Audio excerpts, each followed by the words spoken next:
Good evening, everyone, and welcome to the puzzle round of SFR. It is Season 18, Division 1, coming to you from the spectacular Yas Marina circuit here in Abu Dhabi, under the floodlights around the Marina Bay, with the illuminated hotel towering over the final sector. This is one of the most stunning venues on the calendar, and tonight it carries massive championship weight.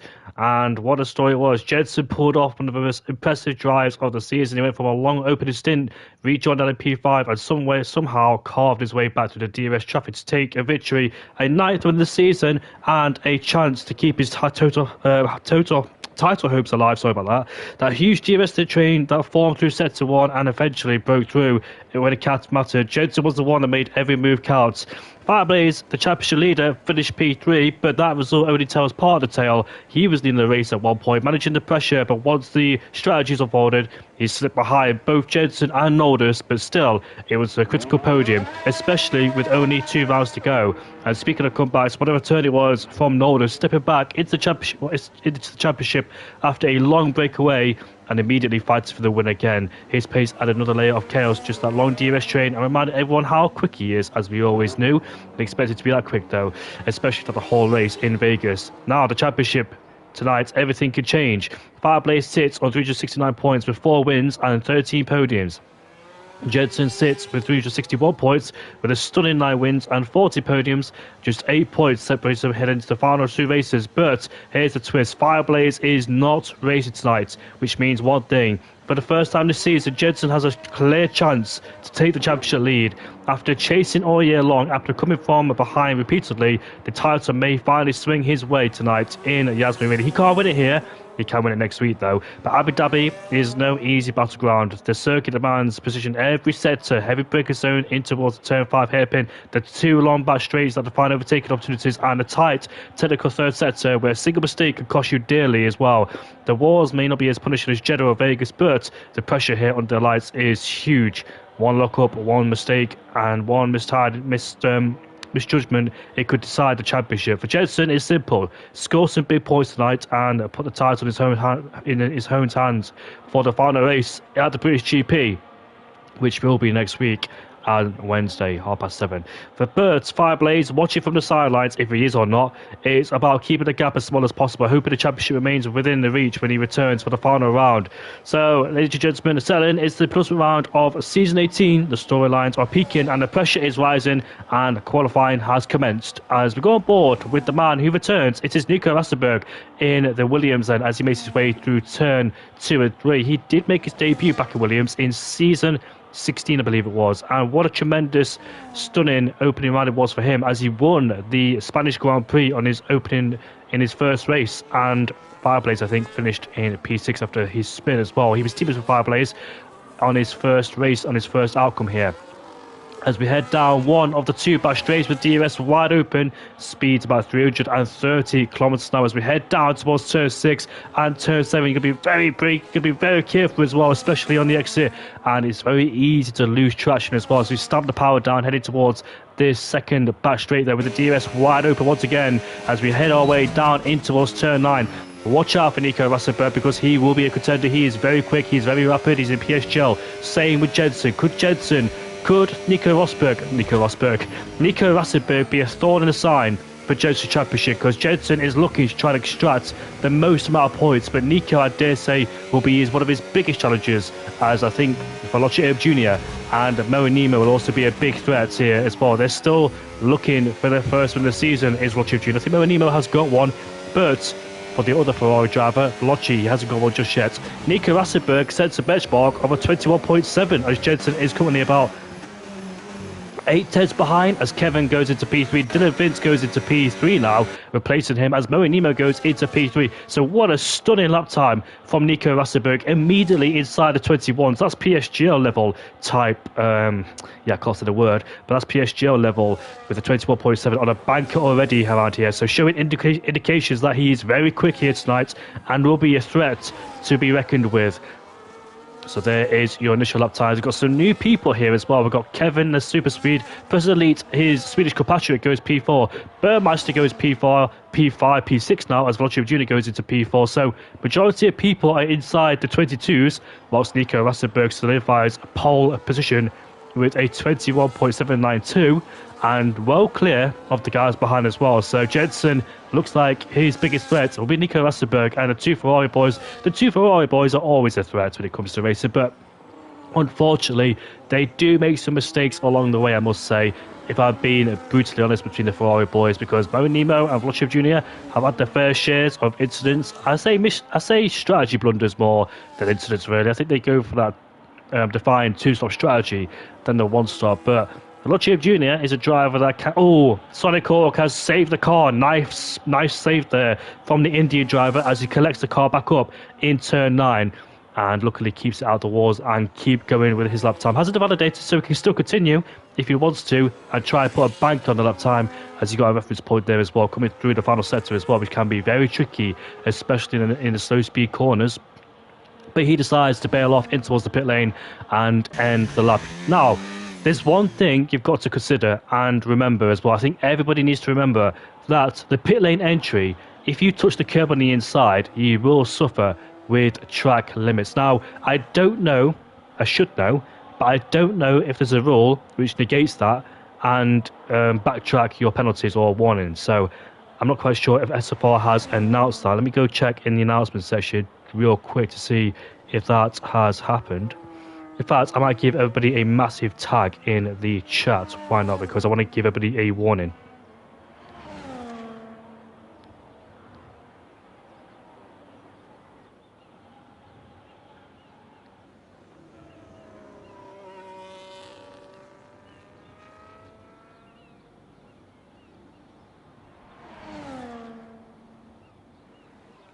There we go, just gave everybody a reminder as every single driver is back in the pit lane except two drivers, which is Havish and Yusuf Farouk in the Racing Bull and the McLaren as well as he heads towards turn 9.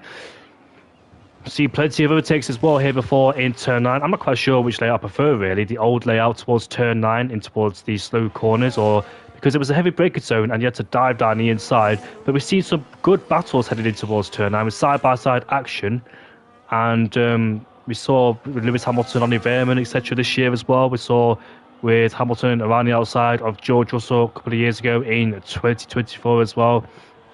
But talk about Abu Dhabi, the championship is not wrapped up yet, but it has been for Formula One, as Lando Norris is the one-time world champion of Formula One. He is the new champion after a 4-year streak with Max Verstappen's incredible championship has come to an end. The mighty Dutchman, who is pushed so hard and never gave up, showed all of his strength and mettle towards the end of the championship and deserves some credit as Yusuf Farouk clatters the curb and almost spins the car around as well.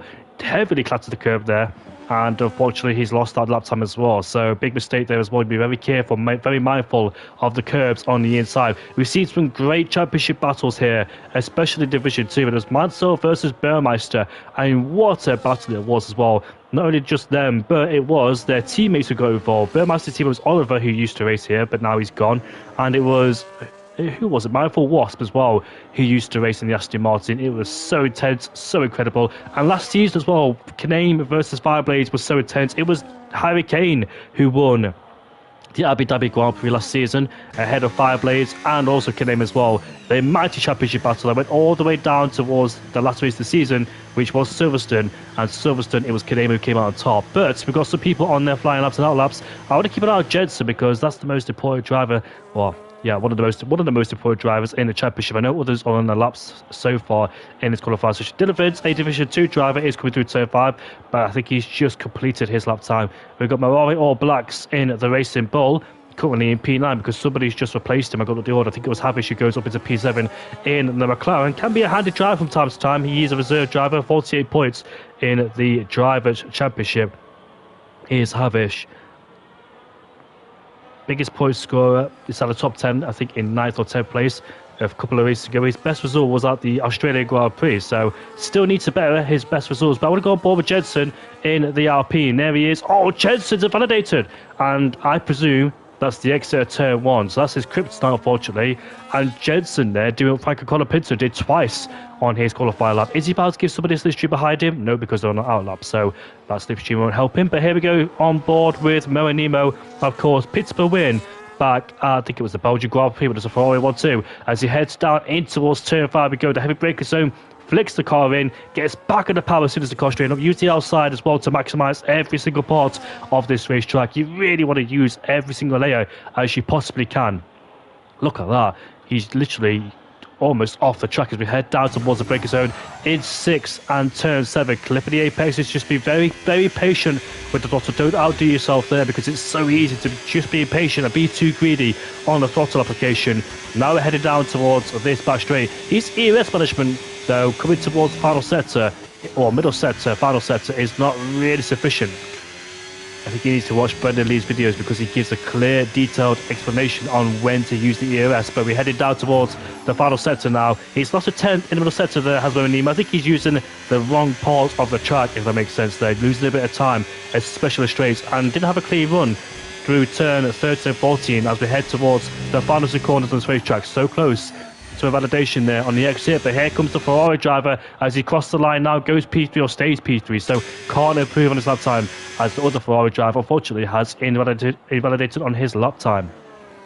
Let's see what Jensen's doing in the Alpine. This time no invalidation, comes through turn 5 very nicely, but his tyres shouldn't be too much badly worn because he did invalidate through turn 1, I presume or assume, so his tyres shouldn't be too bad of a state, but obviously not ideal to get the peak grip on those soft compound tyres. Now coming through turn 6 and turn 7, a slight lock up, just misses the apex there on the entry, gets back in the throttle to Jensen, then with the DRS wide open with the RP driver as he heads through towards turn 9 we go. Is he up or down in this middle sector? He's 2 tenths up, so Jensen's found time in this middle sector. Can he keep it up though? Full throttle all the way down towards the final sector we go. The final sector being the most technical part of this track. The slow speed corners can really catch a lot of people out. A lot of people can be put off guard as well, especially with track limits. But Nico Rosberg extends the bar once again and it goes on to provisional pole with a 21.7, so not much improvement there from Nico. But here comes Jensen towards the line. He goes, it's a 21.9 and he's more closer towards Nico Rosberg then. So that's more like it there from Jensen, but Nico Rosberg is currently setting the pace so far with a blistering qualifying lap of a 21.756. We are on board with the Ferrari driver who seems to be struggling at the exit of turn 6 there, locks up on the entry, goes a bit deep in the corner, and as a result he has lost a lot of time. I don't think he was on a proper flying lap, was Vlodchev Jr., but here on board with Yusuf Farouk unfortunately has sustained an invalidation on his flying lap then, so I think a pit stop will be necessary for him to put on a new set of soft compound tyres and go for once again. Adams and Matty coming through turn 2 and 3 right now, flat out all the way down in towards turn 5. Let's see how he does in the first sector, up by 800 of a second. I mentioned Adams as well because he's been a full-time driver, 7th place, 182 points. Rising Star is not here tonight. I thought he was. I was looking forward to see Rising Star being here, but unfortunately he hasn't shown, so I'm not quite sure what happened to him. But now we're going down into towards the breaker zone for Adams, who I must say is a very consistent driver. No podiums, no wins this season, but points have been delivered, which is the most necessary thing as well. He's currently in P7 in the championship, only about 6 points behind Rising Star as well in the championship, and a few points ahead of Samid and MDJ. So you can rely on Adams. He will turn up even if he's lacking motivation. Got to give respect and credit where it's due for this man here, a runner-up in the Drivers' Championship last season in Division 2. I think he's a champion as well in seasons in Division 2 and or 3. He's definitely a champion because he used to be, I've seen it before on the SFR Wall of Fame. Now he flicks his way through turn. Oh, he's coming into the pit lane then. So unfortunately, he feels that lap time is not good enough. He went a bit deep into towards turn 9, which might have cost him a little bit of time on board now with the McLaren driver Havish as he now makes his way down towards the final couple of corners on this racetrack. Currently in P8 with a 23.4 and currently a few hundreds quicker as All Blacks goes up into P6 behind Burmeister with a 23.119. Burmeister better showing this time because he did struggle in the last couple of races as Burmeister hasn't really had the pace, but we'll see how he does. A few DNSs as well back in Vegas and the Austrian Grand Prix. Brazil scored a mighty result inside the top 6 there for Burmeister. But other than that, he has been struggling as Havish goes up into P5. So brilliant one. Brilliant lap time there from the McLaren driver, who gets more involved towards the front end of the field. And let's see how he divulges in towards this race then. So it is quiet so far in this qualifying session, with majority of people back in the pit lane. Jensen's retired. Jensen has retired then. So is he saving a set of soft compound tyres potentially for the race? Now, in Abu Dhabi, you don't really see too many safety cars because there's plenty of runoff areas unless someone has a massive crash. I can't really imagine someone having a massive crash around in Abu Dhabi because there's plenty of runoff area, and I don't see a possibility for a safety car. Nico Rosberg's retired, so they're doing the Sebastian Vettel and retiring the pit lane. They're satisfied and happy with the lap time. They're saving that soft compound tyre later, just in case it's necessary for a late safety car. I've seen late safety cars around here as well in Abu Dhabi before. I think last season the safety car came out. I think somebody crashed on the straight. Was it Yusuf Farouk who crashed on the straight? Made contact with Jensen? I can't remember, but somebody spun on the straight. Was it what's his name now? I had it in my head. Crossfire Strikes. It could have been Crossfire Strikes who spun on the straight and hit the wall. That was a very bizarre crash indeed. But on board, but Georgie, as we head down in towards turn one. Now, you'd be very careful, especially the exit here as well, because it's so easy to validate the exit at turn one. Obviously, you need to maximise every single part of the racetrack, but one inch too wide, and that is an validation. But negotiates it well. He's currently 600s up in the first sector as we head down towards turn 5 there. Some people do take a late apex at the exit of turn 5. Some people dive towards the apex. Me, I have no idea. Depends if my skills and tactics are good enough to try and make turn 5 apex. But then ideally go out wide the exit of turn 5 there to get the good run on the straight. Coming through turn 6 and turn 7 now. Slows it down in second gear.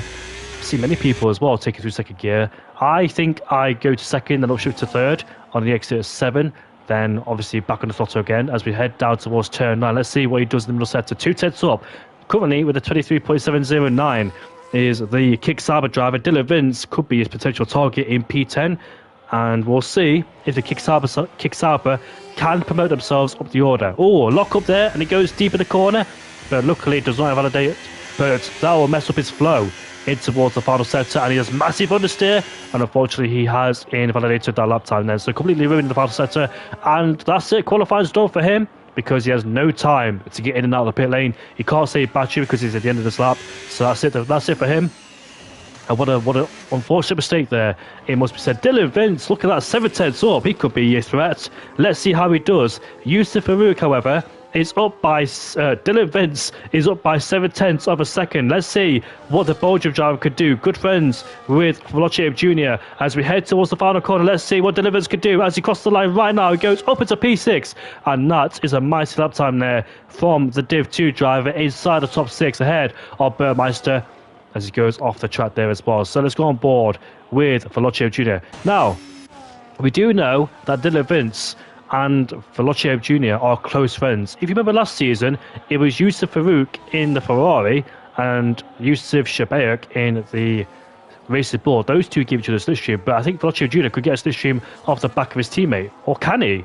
Not the back of his teammate, the back of the Aston Martin Dylan Vince. There we go then. The slipstream has been provided. I am right. Let's see how effective this slipstream is as he literally right behind him gets out of the way right now, which he just does as we enter 6 and 7. It's very important to scrub off all the speed, slow the car down, be very patient at all as we now get on back with it with the Ferrari driver. Qualifying has ended then, and we're just on board with the Ferrari as we make our way down in towards turn 9, only 600s up in the middle sector, so the slipstream wasn't really that effective, but he was down the first sector by 500, so he made up about over a tenth. But any more time found in the last sector, I don't think he could have challenged for first and second place. That's out of reach. I think third place is his best target, which is his teammate who occupies third place. His teammate's on the lap time, and let's see what the other Ferrari does as he heads down towards the final corner. Up, let's see what lap time he could do as he crosses the line right now. It's P3 with a 22.260. Can't reach the 21s. But his teammate is on a flyer. Oh, locks up heavily going in towards turn number 10 there, or 12, sorry, as we head towards this double left-hander we go. Havish up into P5. Mo and Nemo now making his way towards turn number 15 to 16 we go. As he heads at the final corner, makes his way towards the line. He goes up into P4, or stays P4, I must say. As Havish, look at that, 10th up, so he could challenge potentially for Moenima, but he's 4 tenths down, so I don't think he can. But still, great improvement there for the McLeod driver, much needed improvement. And let's see if he goes up the order. Coming towards the final corner now. Stays in P5. Lost a bit of time though in the final sector, but it's a good end to qualifying. Dylan Vince up into P6, which is a respectful qualifying for him.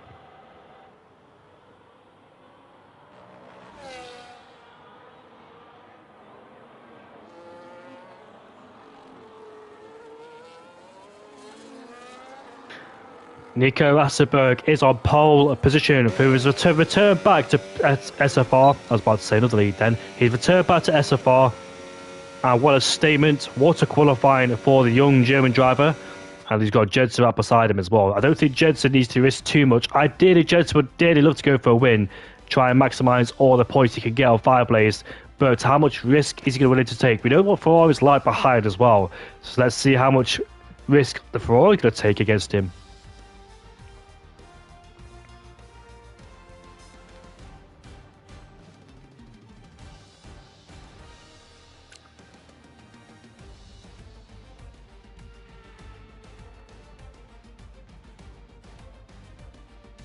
The qualifying here in Abu Dhabi has come to a close, and what a fascinating session it was under the Yas Marina floodlights. At the very top, Nico Rosberg once again showed his unbelievable one-lap pace, a blistering 121.755, puts him officially on pole position, and becoming one of the sharpest qualifying specialists in this league. Right behind him, Jensen is P2 with a 21.992, and he'd be satisfied with that front row start, especially in a night where he must deliver to keep the championship momentum rolling. Second place puts him perfect striking distance, heading towards turn number 1.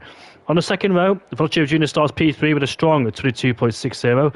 A very competitive lap. Alongside him is Moenima with lines of P4 with a 22.400. The two Ferraris are locked together on the grid and could play a big role in the opening laps. Row 3 gives us Havish with P5 and Dylan Vince at P6, separated by only a few hundreds. And behind them is P7 with Burmeister and Adams at P8, both solidly inside that midfield cluster, where the racecraft is going to be very intense indeed. And eventually, ran off the top 10 is Personal Elite and Morto Blacks in P10, safely through and ready for a big stint. So you're going to set, the sun is dipping below the horizon, the lights are on and the pressure is sky high. The championship's on the line. A front row showdown between Jensen and Nico could get very intense indeed. 29 laps around here at the Yas Marina circuit, the penultimate race of season 18 SFR. This is the Abu Dhabi Grand Prix, and let's see what's to come in the next 29 laps of this race. Now, a 2-stop is on the card, so 1 stop can be possible, but it's all about time management and all about repetitive, consistent pace as well, because people who try the 1-stop strategy, they need consistent pace all the way through, because the tyre drop-off can be mighty and high, and people who suffer with tyre drop-off and drop below, their strategy is not going to work. But we know people who can manage the tyres really well and keep a moderate pace at the same time, not have a massive drop-off, and make the 1-stop strategy work. Ideally, I go for a 2-stop every time I arrive in Abu Dhabi. I always go for that 2-stop strategy. It does pay dividends, but on that second stop, you've got to make that massive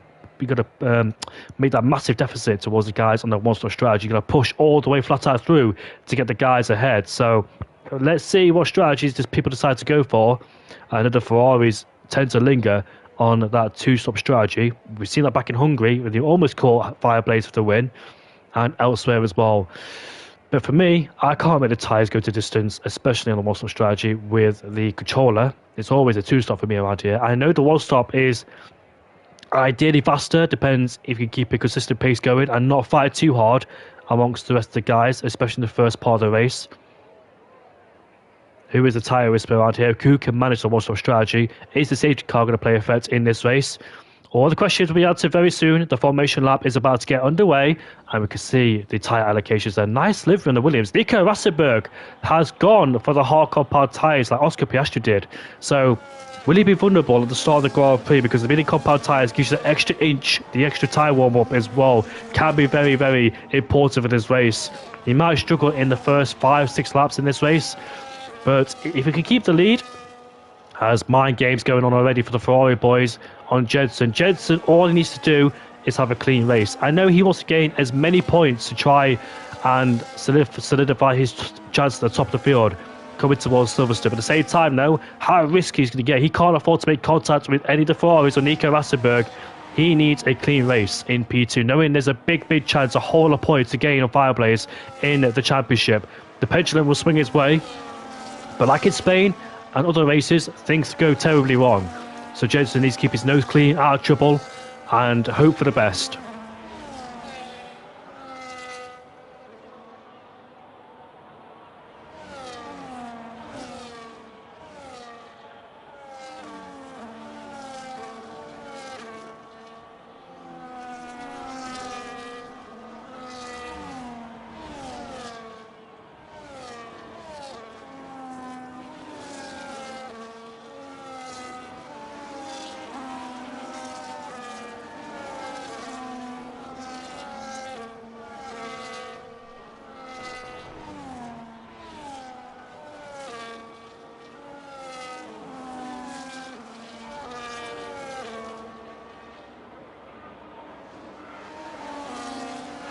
For Jensen, this race is nothing short of pivotal. He comes to Abu Dhabi with the championship picture finally tilting in his favour, and tonight represents one of the most important championships and biggest opportunities he's had all season to take control of the title fight. But with that opportunity comes pressure, and he knows that Jensen simply can't afford mistakes. Not one lock up, not a one mistimed mistake, an overtake, and a strategy blunder either. He needs a clean race, but at the same time be aggressive. The light's about to go away for the Abu Dhabi Grand Prix here in Yas Marina. And we get racing here in Abu Dhabi. Let's see who gets a better start. Jensen gets the jump on Nico Rosberg as we head down in towards turn one, side by side. Can Nico stick around the outside? He can't. Nico has lost the lead. Jensen takes it, but he's right behind him, going through turn two and turn three. Jensen's got the lead he dreamed of, but Nico Rosberg is right behind as McLaren goes off the track. Here comes Nico, but Jensen defends the inside line. As we head down in towards turn five we go. Jensen is defending the lead, but Burmeister has spun in the background. In turn five we go, but Jensen now help maintains the lead, but there's a massive slipstream. Look at these cars getting so close together. Jensen's under massive pressure. Here comes Nico again. Here comes Flotcho Jr. as we head down towards the break on turn 6. Nico will not give up. Side by side with the RP driver coming through turn 7. Is it going to be contact? It is so close, but no. Jensen maintains the lead after massive pressure all the way through turn 5. As we now head out of turn 6 and 7, going towards turn 9, but Nico once again rides the back, and he's being so aggressive in this part of the race, but Jensen defends the inside line once again.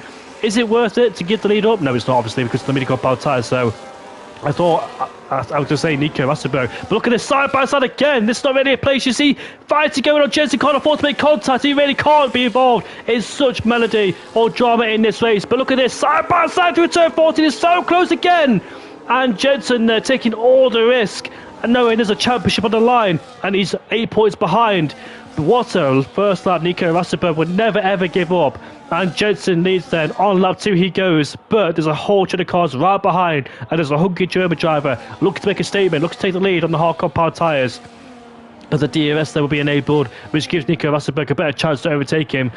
But Jensen simply can't afford to get involved in such drama in this race. He just needs to keep his nose clean, but Nico Rosberg behind is dead to his chances. Flotcho Jr. right behind the background as well, looking for an overtake in towards turn 5, but Wise 2 stays behind, knowing there's going to be DRS on this straight then. So DRS is enabled for the first time in this race, and obviously the last time we'll see DRS in F1 2025 as the rules change. But the elite is right behind the events as we head through 6 and 7 we go. Here comes the Aston Martin drivers down the inside. It's a double, almost a double lock up or overtake, shall I say. That's a dive bomb there from Flotcho Jr. As we exit turn 7 we go. The Ferrari drivers desperate to get past the medium runner, but the DRS almost been broken now, and here comes the Ferrari drivers. We all know those two are very aggressive indeed as we head through turn 9 we go. Mo and Nemo looking for an overtake of his teammate, but not to be so. Mo and Nemo as well looking for his second win of the season. Flotcho Jr. looking for his first win of the season, but that was a dive bomb there from the Ferrari driver, knowing Nico Rosberg's the hardcore part tyre. He wants to get past him at the stage, but he can't do so on this occasion, knowing that Nico has the DRS the back of Jensen. But that was so close. Flotcho Jr. could have easily taken out Jensen there, and Jensen will not appreciate that one iota, not one bit as well. But Jensen's heart rate is probably going high as well. And Fireblaze looking on from the sidelines thinking, come on Nico, come on Flotcho Jr., come on Nemo, take him out. Obviously Fireblaze not thinking that. He's a very sportsman-like driver as well, very respectful indeed. But it gives us such intense moments in this race which could defy the championship at any given possible time.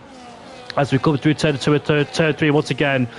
But Nico Rosberg holding us the back of this DRS chain very nicely. Only lost 1 place as well, so it bodes well for his race, going for that longevity in the hardcore power tyres. What's that behind us? That's Havish, who's has lost his end plate, unfortunately. Unfortunately, he's lost his end plate, but here comes Nico Rosberg. Looking to try and make an overtake with Jensen, but not to be so on this occasion. He backs off the time being, probably waiting to try and set himself up out of turn 7 to get him up towards turn 9. He's right behind him and has the DRS at the back of the RP driver. And let's see if he makes an overtake now on this back straight. Jensen's derating and not putting up a fight there. He stays, he goes into P2 as Havish overtakes the Ferrari driver, who is lacking an end plate. So I'm not quite sure what happened there. And going into towards turn 5, but they lost the DRS as well. So 4th place down has lost the DRS. And off the track goes the Aston Martin of Elite as well. And here comes the other Ferrari, Mo and Nemo. Mo and Nemo would there's contact in towards turn number 12 there. But they should not be fighting this hard, especially the first thing, because they lost a lot of time. A huge chunk of time has been taken out of the advantage of those guys behind as well. As Matty goes for a spin, but look at that. Jensen struggling to stay with the DRS range of Nico there as well. Could Nico Rosberg pull away despite being on the hardcore power tyres? And if he does, such great pace. Sorry about that. I need to check my mic because sometimes my mic cuts out, so I'm not quite sure if it does or not on this occasion, but I've just checked it. It seems my mic is working for the time being. But such drama as well in this race as Matty's retired in the pit, unfortunately, so he's out of the Grand Prix. But there's a massive train. Well, there's a massive gap behind. Havish is 2.8 seconds behind us. Jensen is struggling to stay in DRS range of Nico Rosberg as well. Surprisingly, in the hardcore power tyres, Nico Rosberg is showing some good pace. Jensen is struggling to contend with, and Velocio Jr. is almost outside the DRS range as well of Jensen. But if Jensen can break away from the train against the Ferrari driver, I'd be very satisfied and happy. But we know Nico Rosberg has got such formidable pace in that Williams as well. And if he pulls away the stage of the Grand Prix, that could bode well for him later in the race, knowing he's going to go in the mid-core power tyres later in the Grand Prix as well. Here comes the Ferrari driver, Nemo, going past. He goes up into P4 ahead of the McLaren driver as the Mercedes looking to go around the outside, but not possible on that occasion. Maybe possible because Havish off the track with that broken end plate. And it all kick-started, all unfolded at turn 5 because I think Havish broke himself. Did he try to go for a move on Mo and Nemo? And why? Because obviously the guys that have DRS, as the McLaren driver once again suffers as well. So what a blunder for his race for Havish to get foot-wheel damage already as he goes off as the pit lane then. So that's really wrecked his race, has Havish. And another pit stop is imminent there for the McLaren driver as he now goes on to a set of hardcore tyres, presumably. And a two-stop strategy will be required for him as well. Somebody spun in the final corner as a person elite who goes for a spin in the most weirdest places as well, out of all places. What a shame for the super speed. The super speed looking to make a statement, but unfortunately has spun and wrecked his race. So they're both in the pit lane. Then two challengers who could have a good result here inside the top 10 have unfortunately come to blows. And in the pit lane they go to put on a new hardcore power tyre, hoping that safety car does appear at one point. So we've got pretty much now different races going on, different strategies, and there's a massive field spread as well in between the drivers. Adams up into P5, avoiding all the chaos as he possibly can in the Mercedes, hunting down Mo and Nemo, and I think both Ferrari drivers have pretty much ruined their race or ruined their chances for a win because they were in a good position following Jensen and Nico Rosberg, but their pace is too much for the Ferraris behind as they've been able to break out of the DRS range and build the gap over the rest of the field. So Jensen could settle into P2 now and try and focus on Nico Rosberg, but it may be difficult, especially when a crossover point happens on the medium hardcore power tyres as well. Lap 6 out of 29, Nico Rosberg leads this race ahead of Jensen, almost a second there between himself and the RP driver Jensen, but I don't think he'll care that much because obviously he's trying to take as many points as he can away from Fireplace. Challenging for a win, may not be on his mark. Oh, Jensen almost lost it at turn 3 there, so close, but he's lost the DRS towards Nico Rosberg. That mistake, that slip up, has cost him hugely, and he's out of the DRS as well, trying to push as hard as he can, trying to contend with Nico's pace, but Nico Rosberg's pace is just too much there for the RP driver. Can't contend with it, but we can see Jensen there back inside the DRS range of Nico Rosberg. They're both on similar amount of ERS levels as well for good measure. But once Nico's tyres get better and better through the race, the more laps as well, Nico Rosberg's tyres will be better than Jensen's. Jensen just stays within DRS range as well. as we head through turn 9. But that one battle between Jensen and Nico was just too intense. I thought for 1 second that one of them was guaranteed to go in the wall. And if that did happen, then the Fireblades would be absolutely delighted with that one. But luckily, both emerged unscathed, and both are still fighting for the win, as Havish.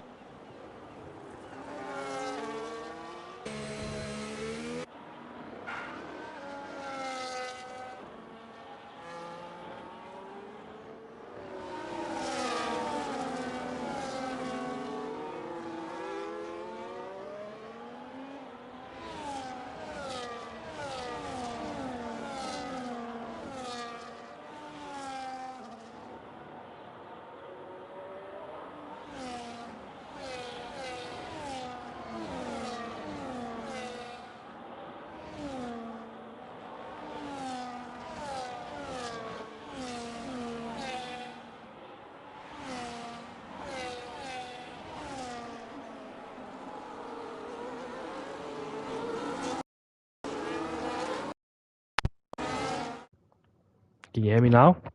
Yeah, you can hear me now.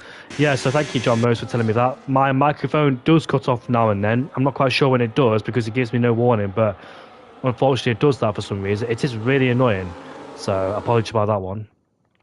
I'm going to go in game chat. Yeah, I'm going to go in game chat because you can see my mic on the bottom of the screen. So I'm going to go in game chat, and if it stops popping up, it means I've cut off. So thank you, John Mose, for that one. Appreciate it.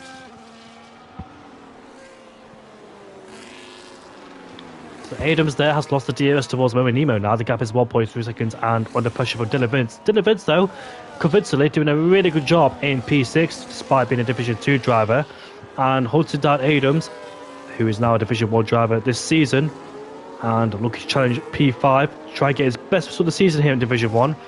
Whilst the Kick Sauber is under massive pressure. Oh, Adams spun! Adams has spun, the car saves it! And he's going to go in the pit lane. What a shame for Adams there as well. Tyres must be reaching its limits, and into the pit lane he comes as well, very frustrated. Luckily it was at the final corner. Maybe he's been caught by tyres or would have given up, and that's why he has lost the advantage. Now goes on the hard car tyres.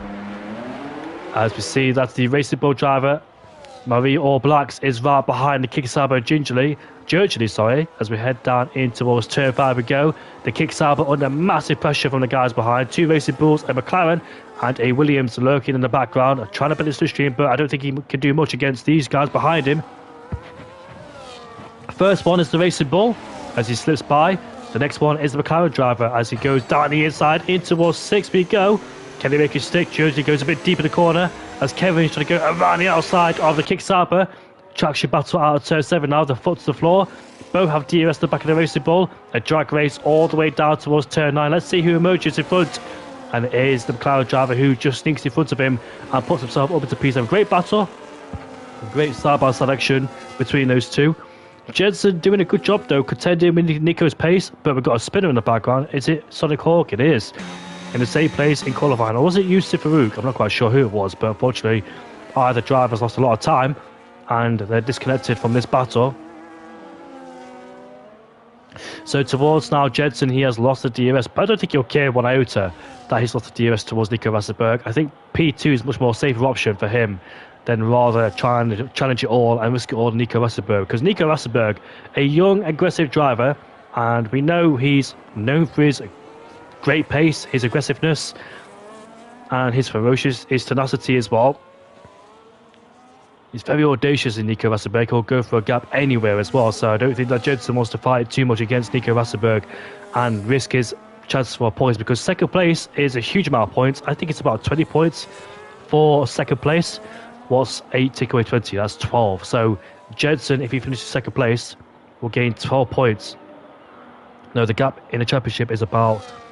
Let me have a look right now.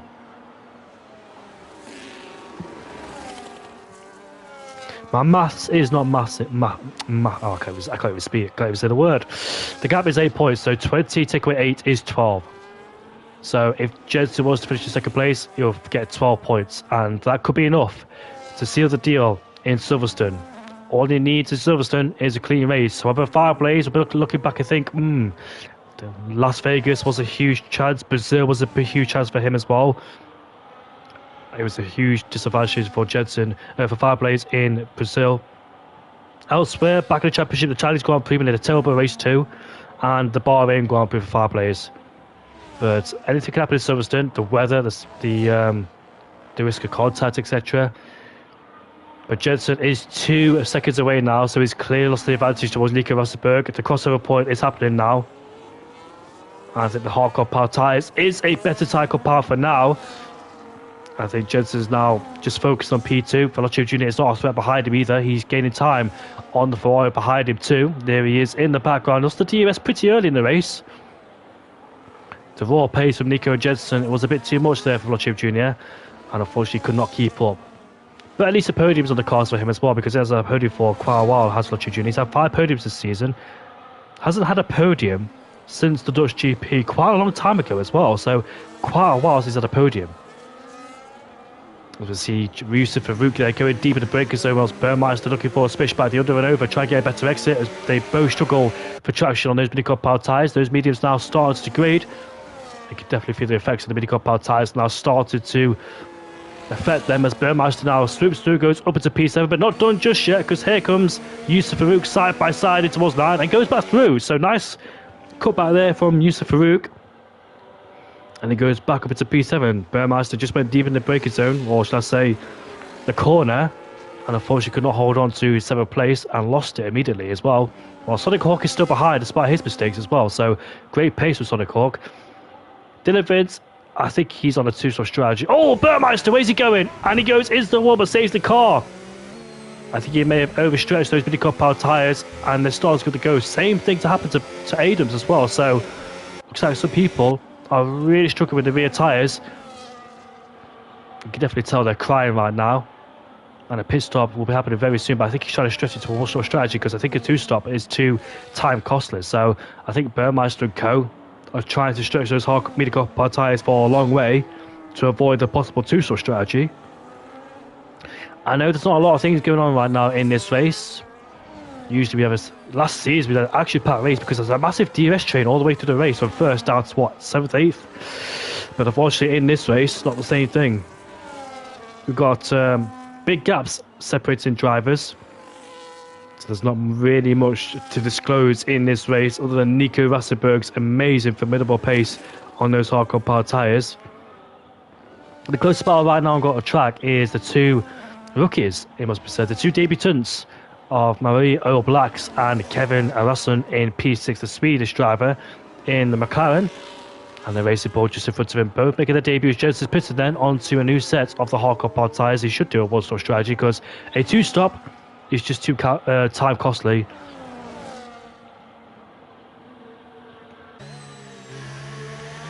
A reminder, these 2 on the hardcore power tyres, of course, so they're looking to try and extend their stint to go to the mediums later on in this race. As Jensen is under the tunnel, and let's see where he rejoins. Should be in P5 or 6, I think. The Racing Bulls coming towards the first corner. It should not be a threat for Jensen, and Jensen is well clear of the Racing Bull right behind him, and he settles for P5 as well. Kevin's right behind Maori in P3, and let's see if he makes an overtake on this straight. The same line there for the Ferrari driver. He takes the same line all the time. Moe Nemo did that in qualified too. Didn't really pay dividends for him.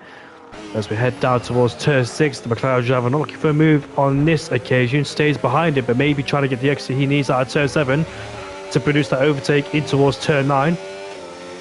Now with the DRS open on the back of the McLaren driver. I think he's a bit too far back to make a move in towards 9. So may have to contend staying in P4 for the time being though.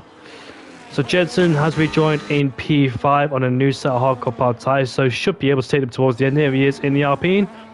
Nico Rosberg won't respond because he's just too... Yes, he will respond.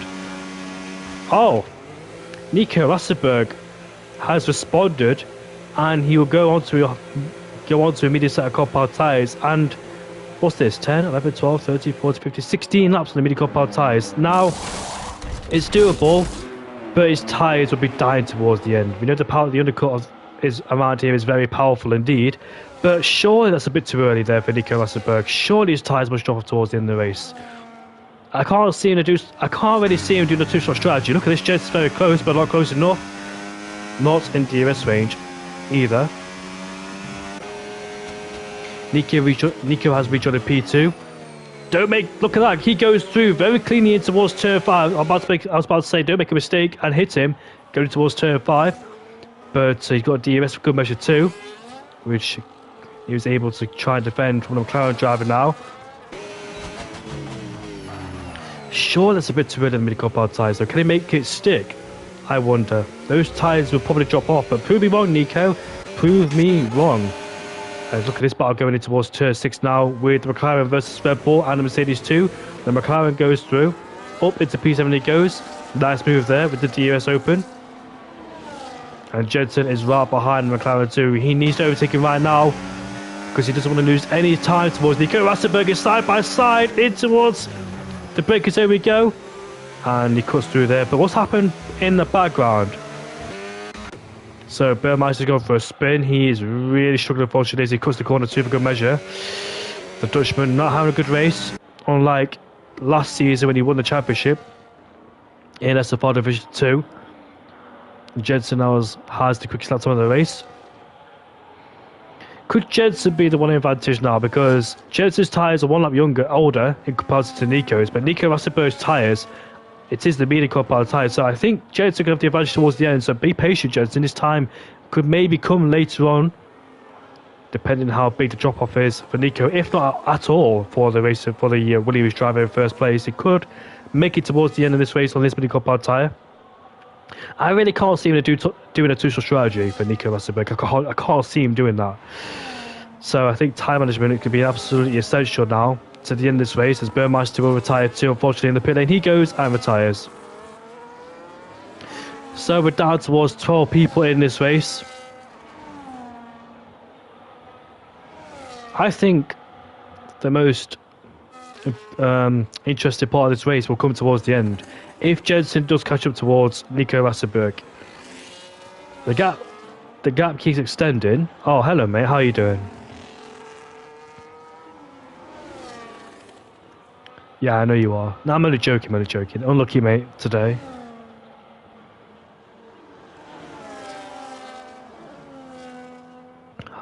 How did you find this track?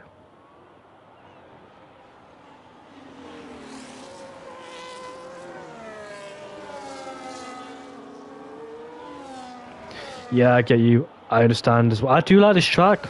It does suit me, but I understand your frustration because it is a very difficult technical track. The tyres overheat as well, being stuck in dirty air. But yeah, it is quite difficult as well.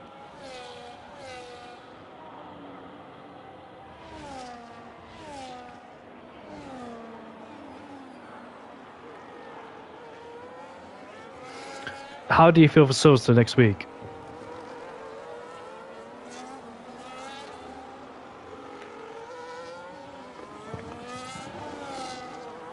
And you not scored a podium or win just yet this season, but do you think there's a potential chance in Silverstone to try and achieve that?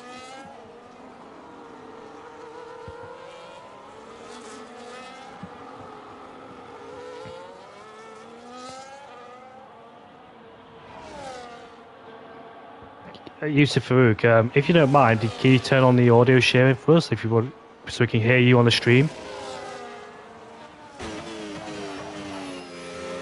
I think allow voice to be shared or something like that, as we see the Racing Bull side by side with the kickstarter goes around the outside in turn 9, and that's a lovely move, you know, around the outside. But Jensen is losing time towards Nico Rosberg. The gap is 4.3, so Nico is showing some mighty pace up there in the Williams.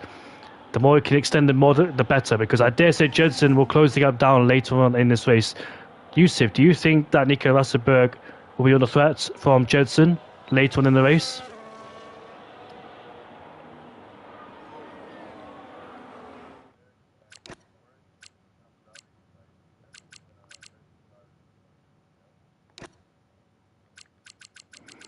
Yeah, I think we could see something like that happening.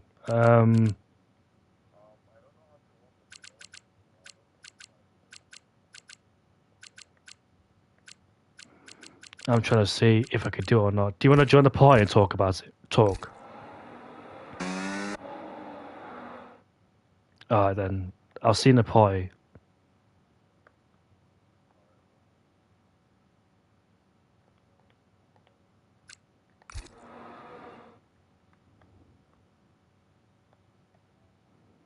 Just bear with me for a few seconds. I'm going to have a guest in here.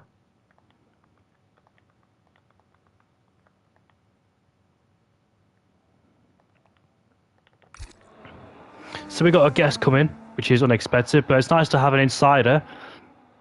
Here he is in the party. Yo, what up? Can you hear me? Should be able to now you've joined the party. Make sure your voice is shared in the party if you know how to do it. Yeah, one sec.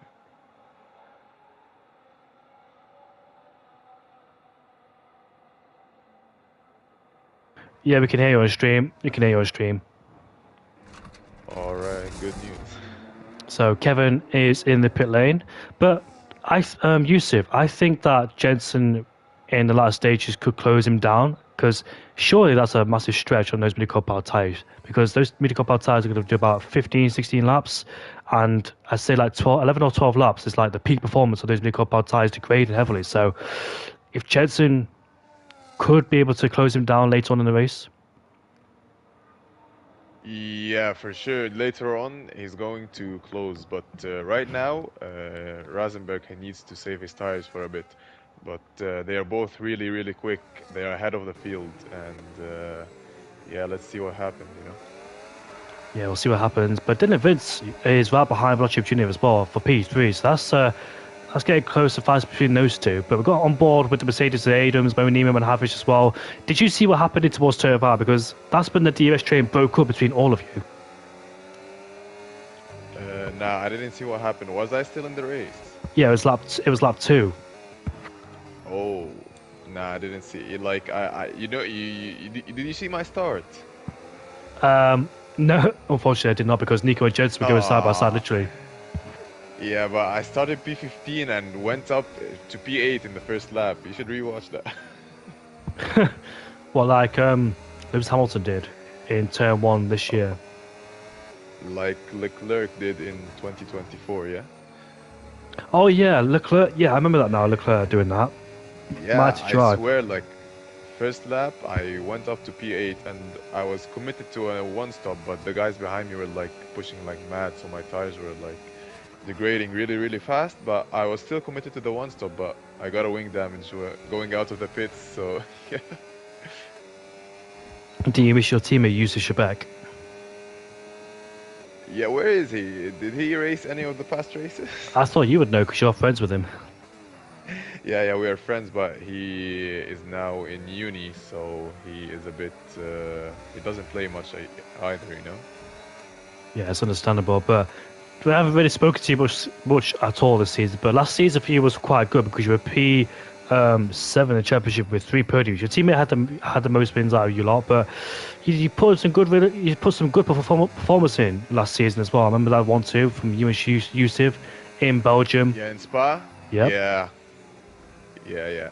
Well, hey, I believe I've gotten better in the game. I like my time trial times, and when I go on the game, I don't play it as much, but I feel like I'm better. Like I'm literally when I go to a league race, I perform, but it's just like I don't have that much time, So I didn't either commit to this season. I didn't play most of the races, so I'm taking it lightly right now, but.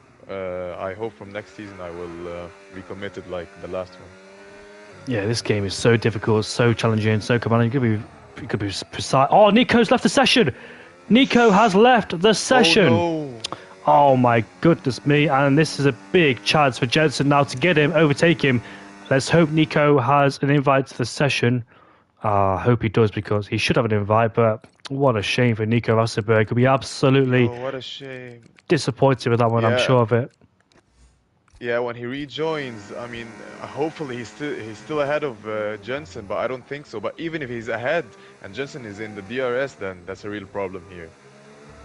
Yeah, it is a real problem because if Nico gets him right now, Jensen's only about 1.3 seconds away, and he can get himself a DRS range, and there'll be a battle for the lead. Oh no, Nico! He's fitting! No! That's it for Nico. It's done. It is done for Nico Rosberg. I feel so sorry for him due to the game's strategic blunders. Yeah, this game is so bad. Like, the game needs to fix these type of stuff. Like, these small things is really, really important. You know what I mean? I do. And it's on the hardcore power tires too. Nico will be so devastated that all the hard work has been undone now. And where will he rejoin? Will he still get if he joins back? Will he still get a podium? He could rejoin ahead of the Ferrari and Adams. The AI driver or the AI car is making his way out of the pit lane right now. Here comes Mo Nemo. He does get ahead, but will he get in the session before it happens? Yeah, he might still get P2. Honestly, he might still get it. Like he's on fresh tires. Veloci Ayub is on older tires. But hey, Christmas came early for Jensen, right? Like he's now chilling.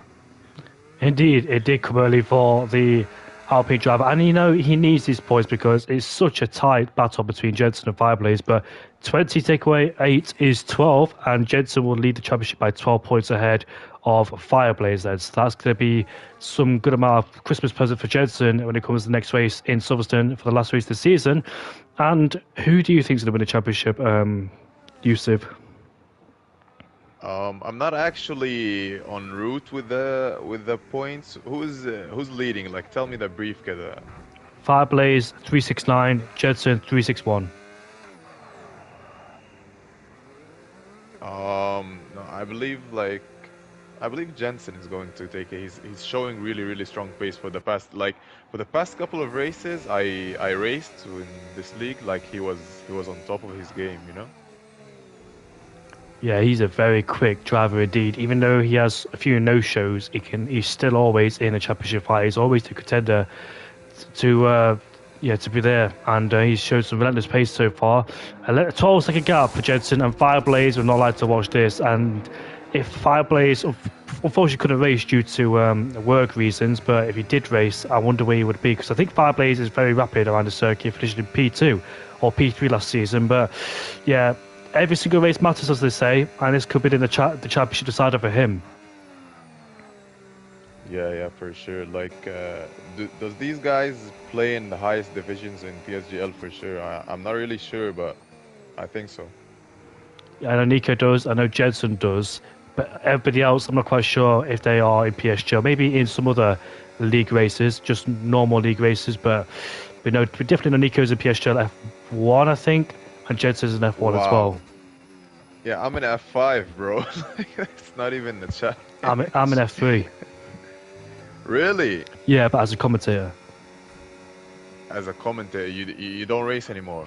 I mean, from time to time I do, but I don't really have the time to practice, because you need to practice on this game as well to be precise as well, be accurate and have the pace. It's just so difficult, you know what I mean, to be on your A game on this game.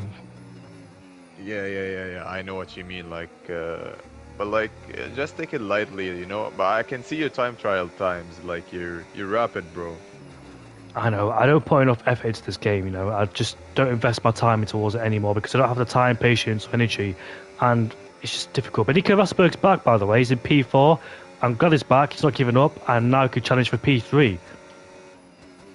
Yeah, he's well. Without a challenge, it's going to be an easy move, I believe. So, hope there's no contact there. But yeah, let's see him chase Veloci Ayub, maybe. Yeah, I'm here. I don't think he can get Veloci Jr. I think he's a bit too far back to get him. So I think Mo Nemo is definite for sure, but El Jr. is a tall order, I think, and Nico Rosberg needs to do this move now to get past him immediately, so don't waste any time behind him. But Mo Nemo will defend like a lion, though, because this is a podium. Can he go around the outside and towards turn and almost squeeze onto trying to make it contact? The tire rubbing as well. Mo Nemo's not giving up. He's got a broken out plate, but now Nico Rosberg should ideally go through, and Mo Nemo made that harder than expected. He goes up into P3 now and back on the podium.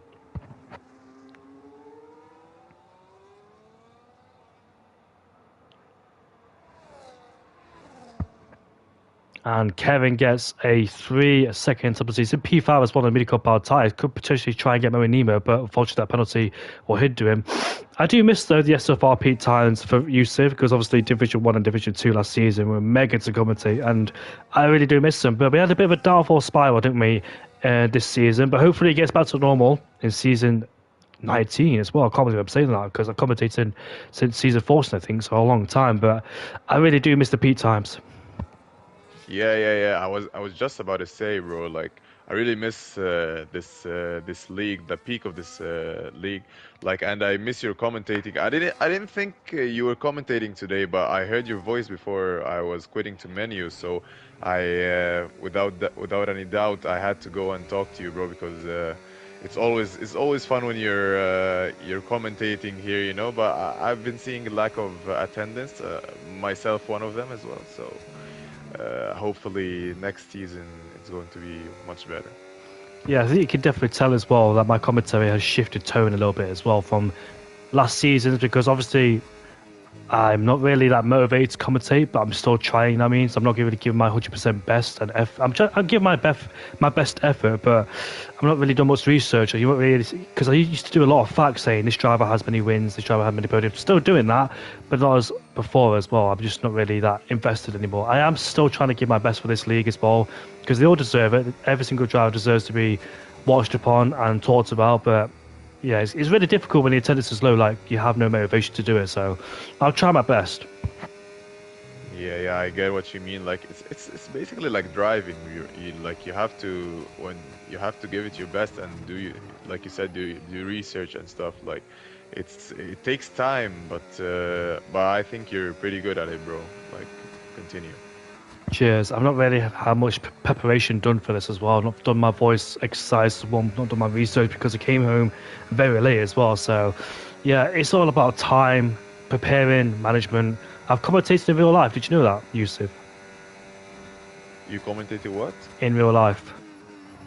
Really? Yep, for a go-kart event W- 2 months ago. For a go Really? That's impressive, bro. Like see, it's just like baby steps, you know what I mean? Like you're gonna reach one day. Like, but are you focused on commentating in PSGL right now, or you're just not motivated as well there? I mean, in general commentary, I'm trying to stay motivated, but my commentary isn't as good as it was before. Like I'm trying to go back to my old style, which is not working because I'm not, it's not, yeah, absolute best. I do struggle to commentate sometimes because of like personal issues or whatever, but yeah, I'm not really that good as I used to be before. Like I just struggle from time to time. So hopefully, I get back to my old self and get back to where I need to be. But yeah, it could be improved. Just need to like do research, concentrate, be motivated, and keep working hard, I guess. Yeah, yeah, yeah. Like it's like steps, you know. Like you commented on the real life event, so like who knows? You might commentate on F1 one day. Like you should stay focused, and I as well. I'm trying my best to go back to driving, but it's just like you said, there's no motivation, you know. And seeing the lack of attendance, and everybody has his own life, you know what I mean? So it's getting pretty, but we're trying, we're trying. Yeah, we are trying to deliver it up into P5. He's done a really good job as well. He's a Division 2 driver, 2 podiums, 2 wins in Division 2. Now up into P5. Is there a chance for Monimo? I think there is a chance because he's 2.6 seconds behind, plus newer tyres, plus got an end plate. So I think Monimo is a big chance for him, and that's it. But P4 is still a really good, strong showing and really good result. I'm not quite sure, but not quite sure if you watched Division 1 in the last couple of seasons, but if you were there, then it was amazing as well. Full grids all the time. It was like climatic as well. Tension was built up. Interesting, intriguing races on the seat, and yeah, I really do miss the old season. I think that's why, like, Yeah, yeah. this season I'm not really been energetic or hyped up. Just like struggling for things to say, but yeah, at least I'm showing up, trying to give my best to people as well, trying to at least show some interest. I'm still interested, still invested, but when it comes to like minimum attendance, that's when like the effort gets lower and lower, if that makes sense. Yeah, yeah, yeah, yeah. Like I understand where you're coming from. Like last season was fire. Like honestly, last season was peak. I think last season was my first season, if I'm correct here. But I don't remember the seasons before. But it was mental. Yeah, there was more than 20 people who wants to join. You know, and Division Two as well. You were commentating for Division Two. Yeah, Yep, every yeah. week, both Division 1 and 2. Yeah, yeah, yeah, yeah, yeah. I started Division 2, I remember you were commenting then, and then when you left Division 2, I was really, really mad. Not mad, I was, Upset. how do you say it? Like, yeah, I was upset, yeah, because I really enjoyed watching back after I race, you know? Um, Yeah, hopefully we get back to these times, I don't. I used to commentate for Division Two in multiple different leagues as well, but unfortunately, I don't have the time anymore. It's just too time consuming, and obviously, like I've got to remember a lot of things from like over 40 different drivers, including different reserve drivers too, and different leagues. So, yeah, it took a lot of skill and effort and time to do that, and I'm surprised I did it because I couldn't do it now. I really couldn't. Yeah. I'm not saying on Division 2 right now, like as I said, like you took big steps right now. Like you're now commentating on PSGL F3, which you should fully focus on, and SFR Div 1. Yeah, you should only limit your number of events you commentate on, because when you limit them, like you should focus on them 100% and give your best. You know what I mean? Yeah, I get what you mean. I get what you mean.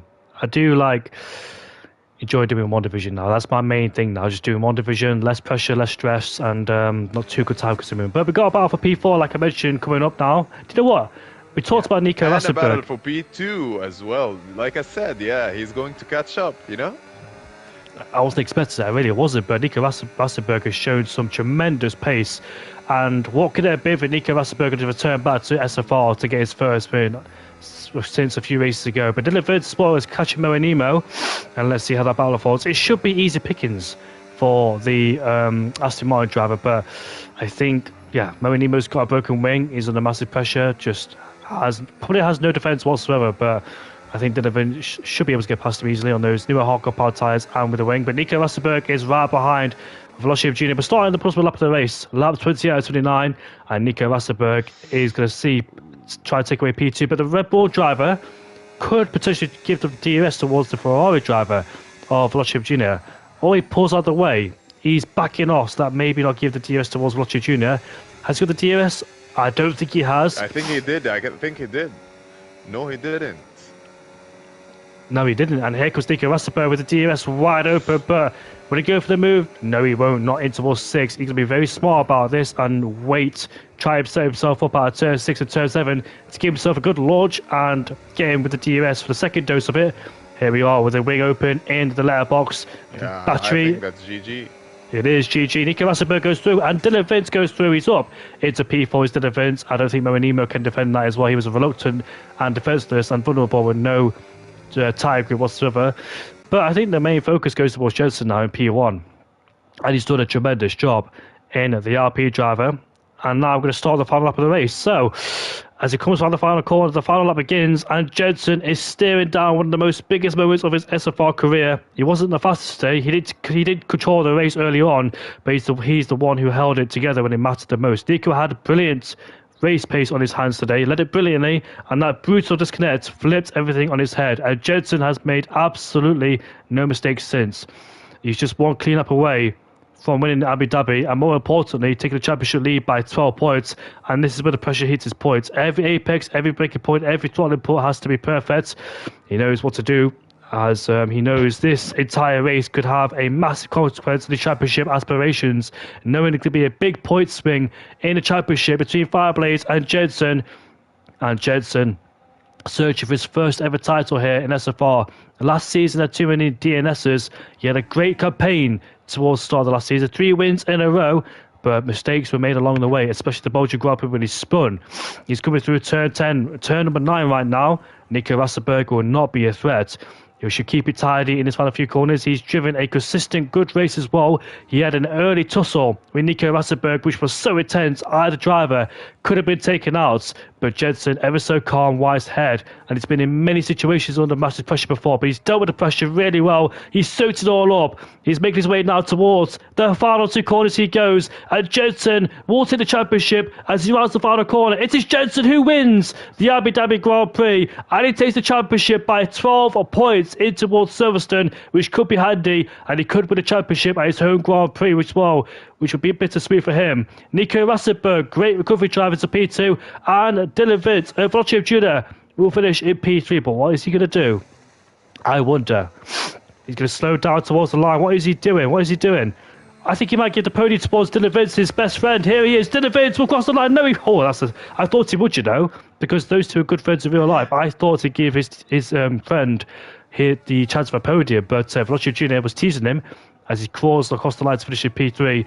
Monima P5, Kevin is P6 ahead of Adams, Maria in P8 ahead of Havish, Churchill in P10, and Sonic Hawk finishes in P11. So it's not really been a chaotic, eventful race, but sometimes that happens as well. You can't always have an action-packed race, can you, Yusuf? Yeah, it's not really a chaotic race, but it's a really tough track, and to be able to perform like this, like all of these guys, I think are pretty fast, you know. To be able to finish the race is one hell of a job, because the tires here are really challenging. Like I remember, like when I'm racing here, like it's my tires are sliding, like I can't really do anything, you know what I mean? For the podium interviews, Nico, Jedson, and Velocio Jr.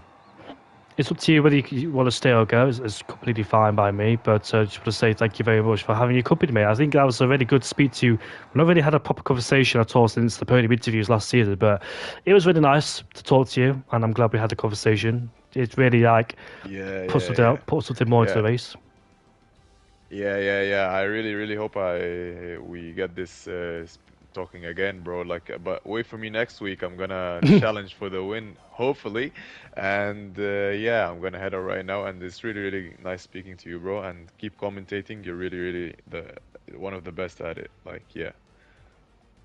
Thank you very much, mate. And good luck for the next races. So to make it a good one for the last one. Yeah, thank you, bro. GG's. Bye. GG's. Bye.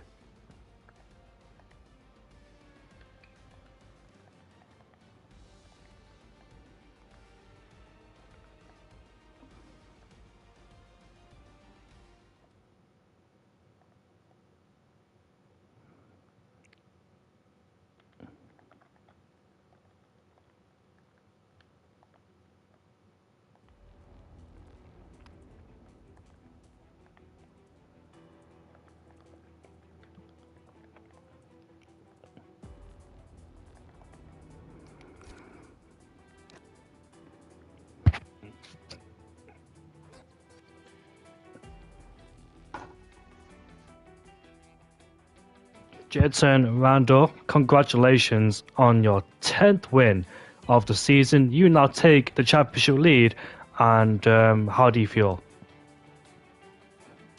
Well, I probably didn't really deserve the win after what happened to Nico, but I mean, I'll take it. I didn't really expect to be on the podium today, but here we are. And yeah, a win is another thing that wasn't on the cards, so well, I'll 100% take that. I think I have a 17-point lead now into the last race, which is also good. Although, yeah, it doesn't make it as interesting as a closer gap, but yeah, I don't know. We shall see at Silverstone how it all plays out, but yeah, like I said, I was really surprised with my pace in qualifying. I retired after second lap because I literally felt that was like the maximum get out, and yeah, just tried to keep an eye with Nico, and he managed to break DRS. I saw he was on a 2-stop. I knew there was like a chance with him on a 2-stop, but yeah, that disconnect obviously makes that a mystery, because I don't know if he would have caught me up or not, because I might have not been so careful on the tyres. You know. Former commentator Owen Mansell says, "Congratulations, Jedson." Yeah, what a mega drive indeed, mate. And talk us through the first lap, because that was very scary. Well, that was very intense indeed between you two. And you two were going at it from the first corner all the way down towards turn 14. Even at turn 14, going side by side, because it's such a tight part of the track. So talk us through the first lap as well. Yeah, I knew we wouldn't have the straight up pace on the hard tyres like the first couple of laps, so I just wanted to get through and well, try and put out the pace up front. But yeah, in the end it didn't take long for him to come back. But yeah, it was a good little scrap on the first lap there. Went a little bit longer than my other race on Saturday. So yeah, that was obviously fun. But yeah, there's wasn't much I could do really once it was past. Those mediums died out so quickly, and I don't know. I think you saw that on his second stint, because I was starting to catch him back up when he was on the mediums. So I think overall, like I said, it's a mystery what would have happened if he didn't disconnect. But hey. I bet you were rubbing your hands together whilst Nico Rassenberg disconnected. There was a big chance for a win and a big haul of points. Yeah. I bet you had a grin on your face, didn't you? Not until I obviously felt for him, but yeah, I mean, take those, you know. And talk about Silverstone as well, because now you lead with a 17 points gap. Yes, my maths was absolutely terrible because I thought you had 20 points for a win, but it's 25. Not quite sure why I thought 20 points was the way to go, but 25 points now, and deficit 17. You lead the championship. I think the pressure is eased off your shoulders because all you need to do is finish the race. I know you're going to go for broke. I know you're going to try and win the race because that's what everybody try and does. But you don't need to take much risk against Fireblades. Fireblades are just trying to do everything to win the race because he knows there's a slim chance of winning the race. So I think that Fireblades would give it all to win the race, to have a good send off. But you, I think you just might want to not take it easy, but just a bit more laid back and chill. I'm just going to take it like any other race, to be honest. I mean, Silverstone's one of those tracks. It's not like any close walls or anything. So, if anything happens, it's not going to be very costly. Yeah. And obviously, just finishing the race, I think, yeah, if something happens, I'm sure I could claw. But I think I need at least P12 because I should win on countback if we are tied in points. So I think P12 or minimum, and yeah, that'll do. Just don't obviously DNF. Gonna go for the win. Still, yeah, that's the main thing because he's very good at finishing in the top 5 this season. So yeah, it'll be good. I really enjoyed this inter-team battle. I know you've helped out Fireblades a lot with. I don't think I should say it, so I'm not going to say it. But you've helped Fireblades a lot in terms of helping him. Yeah, I'm going to say something else, beginning with S. Yeah. But you've helped out Fireblades a lot. And you've even though you're in a tie championship fight, I would not be helping my teammate out, especially giving out tips and helps. But you've been really respectful to each other. You've shown good respect off and off track as well. I think your relationship with him has been absolutely amazing this season as well. I think you can agree. Yeah, I mean, we leave nothing on the table really when we drive. But yeah, we keep it quite respectful. Obviously, we're more or less racing for a bit of fun in the end, and yeah, a bit of competitiveness. But yeah, putting the same things as one another. It's basically putting each other on par, just leaving it down to driver ability in the end. So there's no advantage or disadvantage. We just go with whatever. But yeah, obviously. He missed his first race of the season. I think he's missed his first race in a very, very long time. And I've missed 2 this season, so I'm still 1 race more missed than him. But, yeah. It doesn't really take away. I think he had 10, 11 consecutive podiums this season, so yeah, can't really take anything away from him. However it ends. You both did a mighty job as well. Full respect and massive credit to both of you. And may the best come out top in Silverstone. I know you're both going to keep it nice and clean as well. But yeah, it's been an absolute pleasure as well because I know you're retiring at the end of the season. I know you're retiring in general in league racing. So in the past few years, you've been league racing, Jensen. It's been an absolute pleasure to watch you and commentate you as well with some stunning drives as well. You'll always make a comeback because I know you made big mistakes such as Saudi Arabia, Baku, but you always come back. And there was one more race where you made a big mistake and you came back to finish your first. I think that was Saudi Arabia, but somewhere else as well where you made mistakes along the lines and still somehow come back to finish on the podium and win the race. So it's been an absolute pleasure, Jensen, and good luck for next week, mate, in Silverstone. Yeah, thank you, and thank you for being back on comms once again, mate. You're welcome. One of you two deserve to be announced as the champion, so that's why I'm back on comms to give one of you the announcement to become the world champion next week. Sorry. Moving on to the man that finished in P3, and it is Ayub. And Ayub, mate, your first podium since I think the Dutch GP, which was 5-6 races ago. So welcome back to the podium, mate. And first of all, talk us through your race, mate. Yeah, thank you. It was, to be honest, a very boring race from my side. I just started third and finished third. Yeah, I just had no pace, to be honest. And talk us through the first couple of laps, because you and Moenimi were quite aggressive, but unfortunately you lost your teammate because he had end plate damage and he got taken out. Well, I think you were hit by Havish right behind him as well, so unfortunately you lost your teammate there as a rear gunner. But do you think you pushed a bit too hard in the first few laps, because you lost the DRS quite quickly on lap 4, lap 5, and unfortunately you couldn't contend the pace with Nico and Jensen? Yeah, no, actually the first few corners and laps I was taking it very easy, but then I felt like I could overtake Nico, so I tried, but I used too much ERS, and then from that point onwards it became a very tough battle to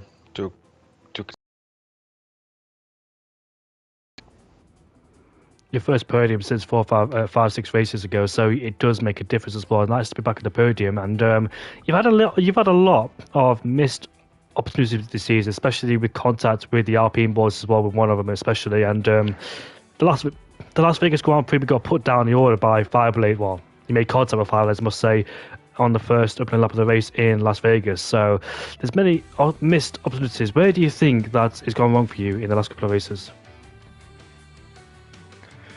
I don't know, man. It's just a bit unfortunate, to be honest. Like the whole season, I've been struggling to qualify well, and as soon as I do have a good qualifying, the race somehow becomes very bad.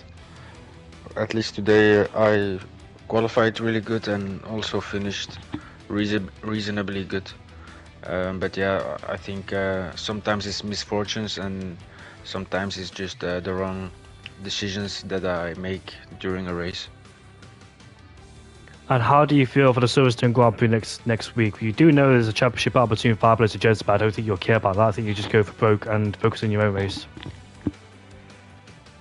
Yeah, exactly. I think I don't have a big influence on their fight. I think since Fireblades missed a race, the championship is kind of decided. So it would have been nice if Fireblades could have raced today. Then we would have had a great season finale.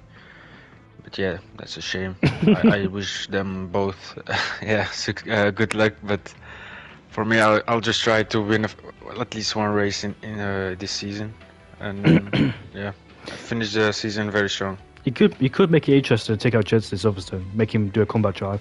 No, I'm only joking. Don't do that. Don't do that. No. I think I took him out in Texas already. So Yeah, you can take out Fireblades. But yeah. No, yeah, I'll just drive my race and hope that I will have the pace to win the race. Well, I think P3 secured for you in the Drivers' Championship, so it's going to be Fireblades, Jensen, Fireblades, and you. So what are the P3 in the Drivers' Championship? It's been a good battle for you this season. 5 podiums. You haven't got a win just yet this season, but still, it's been a good one despite your misfortunes and mistakes. But you still capitalised and secured P3. So well done to that, mate, and good luck in Silverstone next week. Yes, thank you. Cheers. Well, the man wants an interview, and we'll give it to him because it's his best result of the season, and Nico Rassenberg is here, so we'll have a bit of time.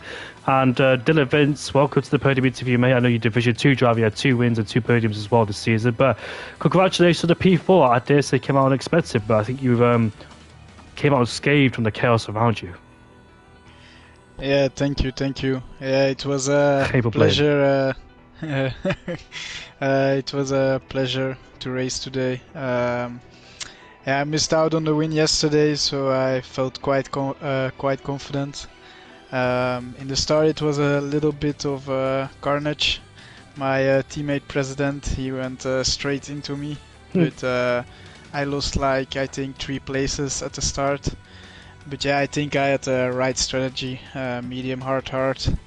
I could push very hard, except the other ones couldn't push anymore. and also Ayup, he helped me a little bit when I came out of the pits. We were with each other, and he had to save a little bit of fuel, so he decided to do it when I was behind him, so I could stay behind him in the DRS until just before my pit stop. So yeah, that was ideal also. Well, congrats on P4, mate. I don't really have any questions because I've been rather fixated on the guys ahead. And yeah, just brilliant race today. Keeping it clean, that's all that mattered. And you did a two-stop strategy, didn't you? So well done today, mate. You did a fantastic job on securing P4. And you really are quite decent when it comes to Division 1. I know you're a full-time Division 2 driver, sometimes with reserve for Div 1, but when you do come to Div 1, you do have some good races. So this was one of them today. Keep it up, and good luck for Silverstone in Division 2 and Division 1. Yeah, thank you very much. Geen probleem, jongen. Goed gedaan vandaag. Goed Nederlands. Dankjewel. Right, spreek je later. Tot ziens. Dank je. Ciao, man. Slaap lekker. Right, so that is the end then of the podium interviews. That concludes the Abu Dhabi Grand Prix, the penultimate race of the season, the final battle one last time at the British GP, the home of motorsport since 1950. We'll see you all later. Will it be Fireblaze? Will it be Jensen who wins the championship next week? Tune in and find out 7:30 on Wednesday, and we'll have a special guest as well, hopefully next week, which is Milan Langer, and I can't wait to have him. But I'll see you all later. Goodbye for now, and take care.